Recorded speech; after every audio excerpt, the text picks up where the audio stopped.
Okay, so ang purpose po ng vlog na ito ay para maipakita ho sa atin kung paano po yung ginagawa po ng unang change oil dito po sa Honda. At yun. Pero bagong lahat, introduction muna tayo.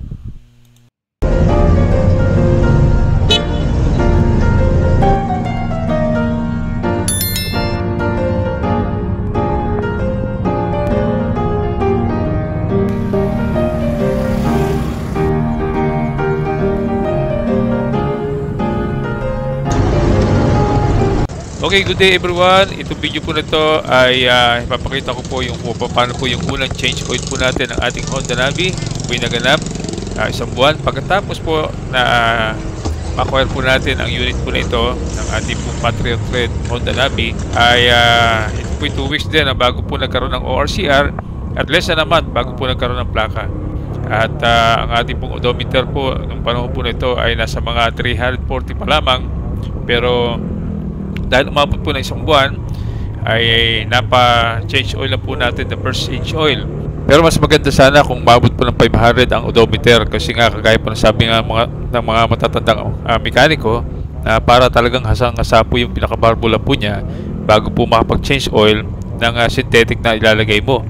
Pero okay lang kasi nga ayon po sa kanila pong system ng sa Honda ay kinakailangan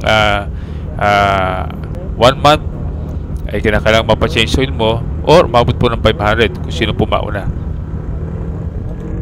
A little longer than a few minutes later.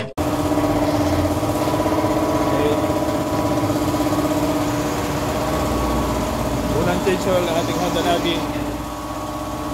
So dahil nandun na rin tayo sa mekaniko, tinanong natin ang ilang mga bagay tungkol sa gulong po ng Navi. Kaya pagka tumakbo, parang hindi pantay, parang ito hindi sa pantay na nakatakbo, parang alam mo yung parang pagkagulong yung oblong,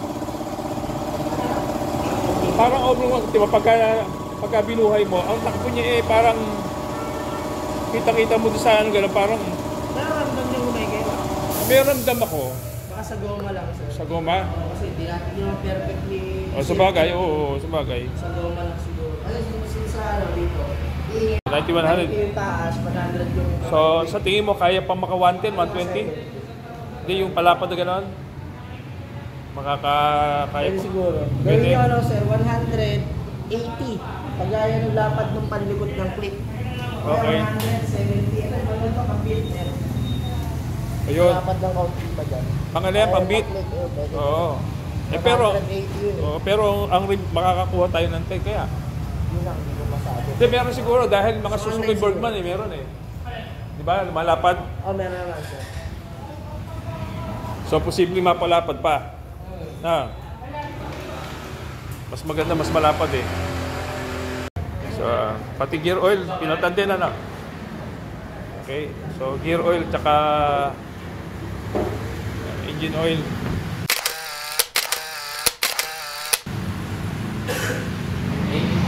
Engine oil tsaka gear oil palit din. Hopefully ay lalong gumanda ang performance niya ng ating sinabnab Honda Navi. Okay. First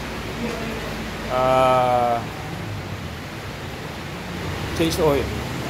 First change oil. Naka 1 month and 2 days halos.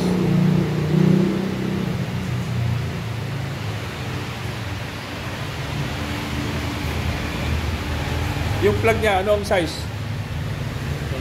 12. Yun yung pinaka-drain. Bukod pa yung yung merong strainer. Strainer. Ayan, dyan. Pero hindi kinakalasan ngayon. Okay. So, pag nag-change oil, hindi na kinakailangan kalasin yun. Pwede naman po sa pangalawang change oil. Sa pangalawang change oil. Pero sa unang change oil, hindi pa. Kasi itong gear oil po, every other change oil. Every other change oil. Okay? So, typical, yung gear oil, every other change oil. Tapos, ang yung washer, pinapalitan. Ito po, dito po, hindi na po. Yan ang pinapalitan ng washer. Sa may drain plug. Sa drain plug, pinapalitan ng washer. Kaya kasama sa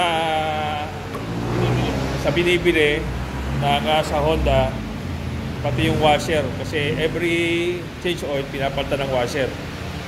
So, kasama na yun doon sa babayaran natin later on sa atin hong pagbili ng langis. Okay? So, yun. Kita po natin ano ha. So, sabi nila, pwedeng mapalitan. Marami na ako nakita nagpalit naman ng gulong. So, hopefully, makabili tayo ng gulong na mas malapad ng konti para mas maganda po yung kapit niya sa kalsada. Okay?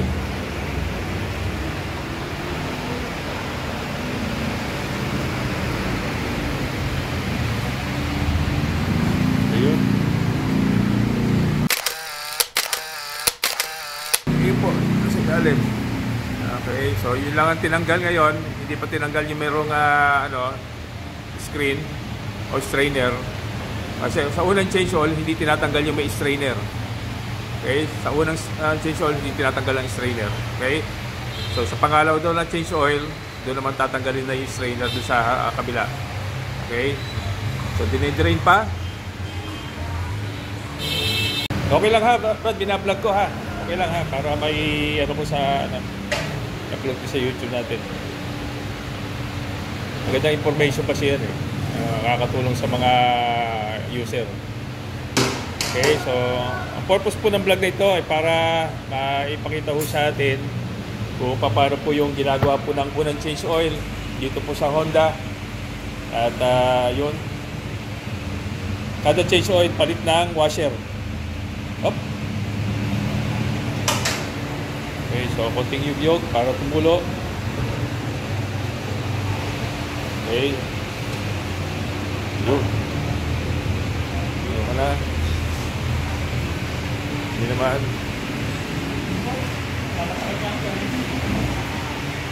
Kung saan dinirain, doon din ang ano? Ang niyo po kasi sa baba. Tapos sa taas po yung sa salin. Saan? Hindi po sa katulad ng mga Yamaha na may lagay. Oo, wala. Yan, wala. So doon din. Kumbaga, drain po. Ito yung drain. Ayun sa taas. Okay. So ang kanya pong gear oil ay 120 ml lang po. At yun po inuubos lahat sa isang gear oil change. Brad, kukunin ko yung lagayan ha. Para reference ko ha. Iuwi ko yung lagayan. Okay, sige. Thank you. Yan. Iuwi ko yan para meron akong ano. So yun, sinasali na po yung ating fully synthetic. 0.8 liters lang yan. 700 lang ang kailangan niya. So may matitira. May matitira 100. So sa ikapitong change ko, meron na akong isa. Libreng isa. Pwede na. So, ipunin na lang. Ipunin lang, Hindi naman napapalis yan no? Hindi. Ayun, So yung 0.8 liters o 800 ml na langis ay 700 ml lang ang magagasta at magagamit sa isang change oil. So may matitira ka pa ng 100 ml. pag naipo mo yan, sa susunod na mga change mo na mga balabanda roon, ay makakalibre ka na. Yun.